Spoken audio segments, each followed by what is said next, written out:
person want to heal, you go to ceremonies, you talk to your elders, you quit your drinking and drugging, either dance or I like these drummers, you know. Drummers are, they have a special ability to send a message with their voice to the Creator, to creation. It's a prayer, it's a lament from inside. They sing in a high-pitched voice to ask for blessings from the Creator with the hide of the drum. The four-legged that gave his life to make that drum. It's a spiritual thing. Grassroots astomek. Evi kana chifta chikoma. Nimi tokam pega. Epaksemi chiko ni visto sak maskini visto sak. Tabe ni visto sak kana chifta chikoma pega. Aha.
Grass dance was a society that consisted of young boys between the ages of 12 and 18 years old. And they used to be the scouts, the recon for our people. We were Northern Plains Indians, we were very nomadic in our manner, and we would follow the buffalo. Well, we wouldn't just go into an area, you know, without having it scouted out. So these young boys would go out, and they would go out with just their breechcloth on. They wouldn't have anything on other than that because they couldn't be detected.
Evolved from back in history, Indian history, back during the days of the buffalo when they had warrior societies. They call them Hukichitawak, and they used to have their dances. Different societies would come together and they would... Our people have been doing these things, but because of the oppression, don't talk, don't trust, don't feel, took away our identity and our language, we had to find our own forms of expression, and that's what powwow does for us. We express ourselves when we dance, when we sing, and we just sit around and support these efforts. My healing journey started when I first met my wife. I believe that's where my healing journey started, because I was so, my mind was all out of whack. My spirit was out of whack. My physical body was out of whack because I drank a lot.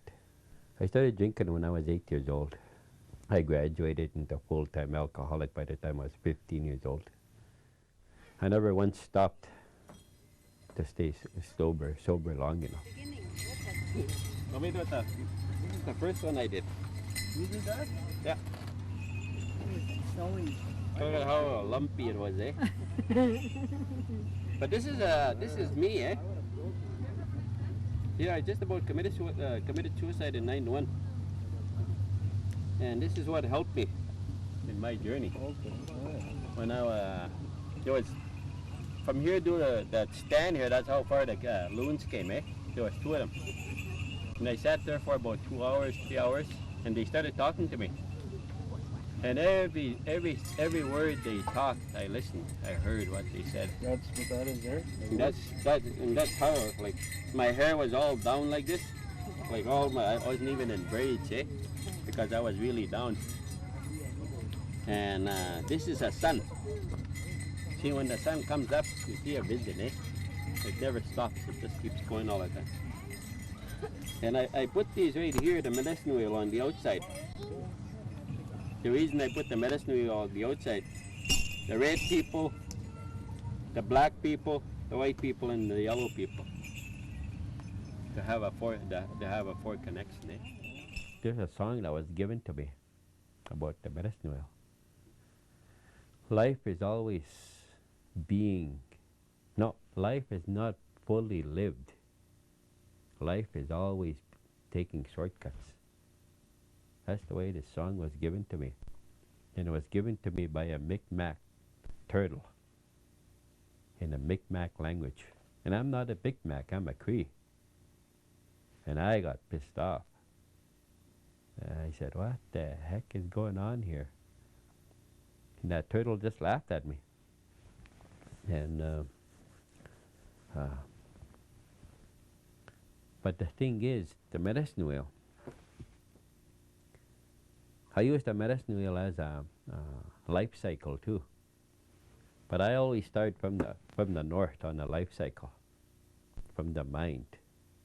No, wait a minute, from the west, because the spirit, I'm all mixed up from the spirit. Because you're born into this family by a spirit form. You put one foot on the earth plane, 1 foot in the spirit plane.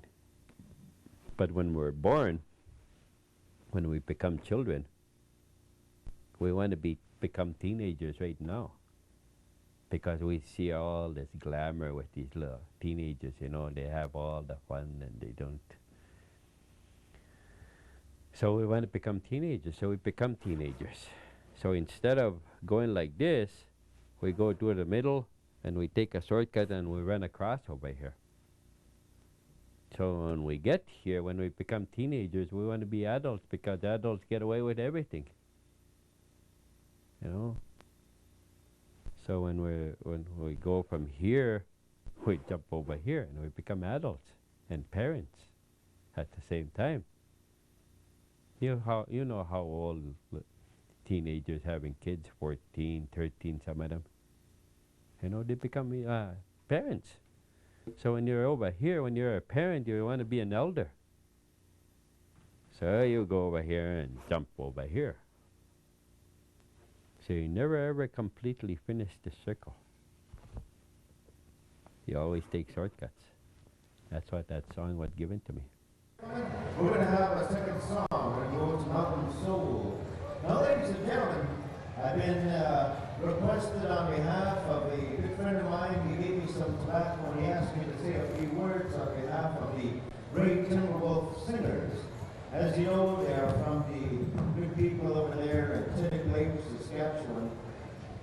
And they had begun singing some time ago because one of their relatives had apparently passed on, and it was a little bit unfortunate, and so this is what became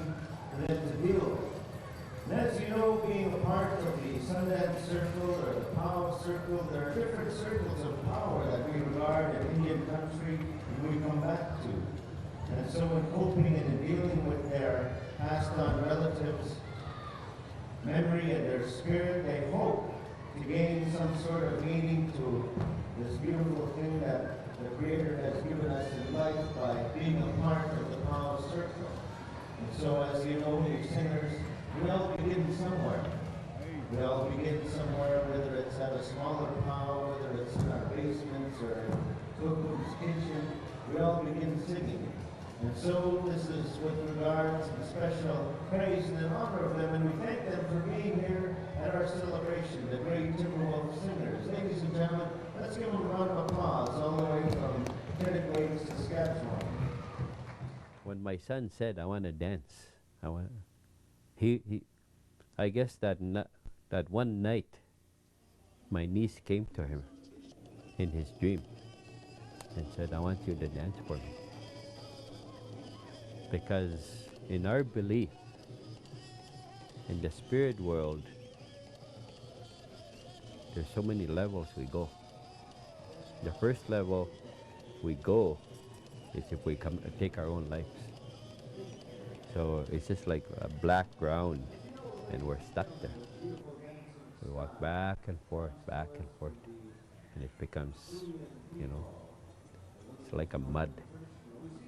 That's where we get stuck when we take our life. So in our belief, the only way you free a person, you take him to the next level, is you dance with all your heart, with all your soul, and make it a happy dance. You're happy, you're grateful for what you're doing.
I believe when you start honoring something like this, I believe you're going to go on to the next stage of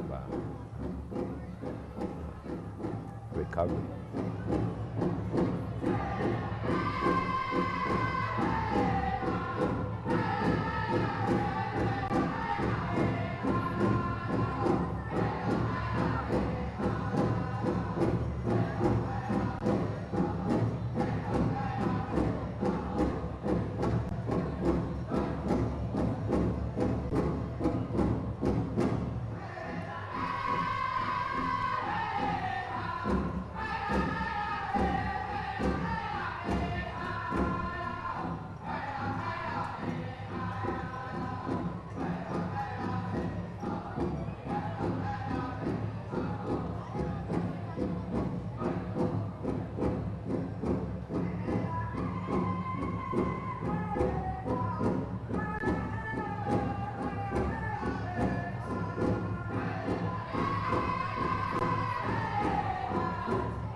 And I always told my boys, every time we dance, you tell a story.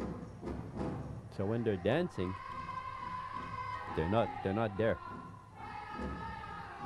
They don't even know people when they're there.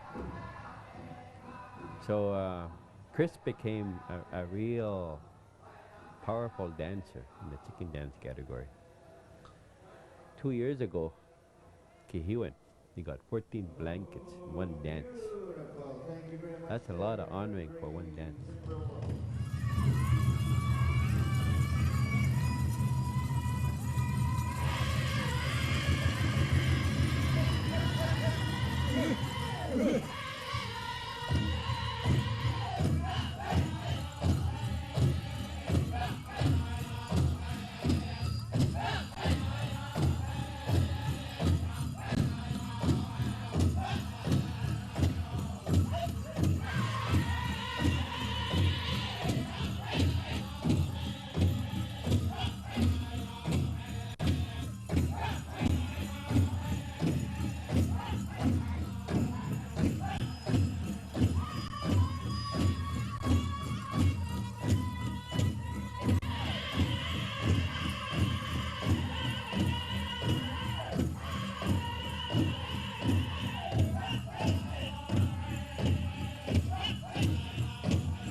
Participate, or actually just come and observe to really realize the impact of, from an individual, from your own perspective, things that go on. Ceremonially, there's a lot of pipe ceremonies, a lot of prayer. Socially, there's a lot of interaction, a lot of development of social skills from our children all the way to our elders. We have to understand that at one time this was against the law, and it's starting to evolve into something very healthy. The dancers you see out there aren't just powwow dancers. They're lawyers, they're doctors, they're teachers, there are a lot of professionals out there. But if you just want to look at the superficial, that's all you'll see, is just powwow dancers. But in the same light, we come to find out these individuals, they live in both worlds. They're icons, they're enigmas in the white man's world, because they don't understand how we can live in both worlds and still continue to exist and promote our culture. So it's a very key role, the powwow, as it relates to our identity. Ladies and gentlemen, as you see these young ladies, they prepare themselves in the best regalia and comb their hair and all that good stuff. They come out here and they represent their families, they represent their tribes, they represent Indian nations in general. And in all my travels, I've never seen any more beautiful young ladies than in Indian country. Why don't we give these ladies one more big round of applause just for understanding the beauty that they're carrying out there. And again, I'm just not talking about superficially. I'm just not talking about how they look, but how they're learning about who and what they are as young Indian women. And I think that's key first and foremost. This is a very important dance in some areas of Indian country. At one time it was a ceremonial healing dance. They keep their feet close to the ground to respect the connection that our women have with our Mother Earth. So again, I just wanted to say that and share that with all of you. And again, ladies and gentlemen, in this category of dancing, these young ladies are representing when the warriors returned from a hunt or a war. These ladies would go in their teepees, put on their best regalia, and stand outside their teepees. And they would bounce in time to the songs that were being sung by the warriors. And as they turn, that represents them looking for their father, their brother, or their honey as they return from war. And that's what these young lady traditional dancers are doing. So they're doing a very fine job. And again, they carry themselves very dignified, very respectful, and we really appreciate these dancers here today. And we want to thank those two kugums, those two unchis, those two grandmas that helped out. Mrs. Betsy Gamble and my Aunt Rose Daniels. Let's give them a big round of applause helping out these young ladies. Thank you very much. And again, this is a family-oriented activity that we utilize to share all our differences and learn how to respect one another. Okay, plumes were worn mostly, I guess, given to women to wear. And the feather, I believe, is more meant for the men to wear.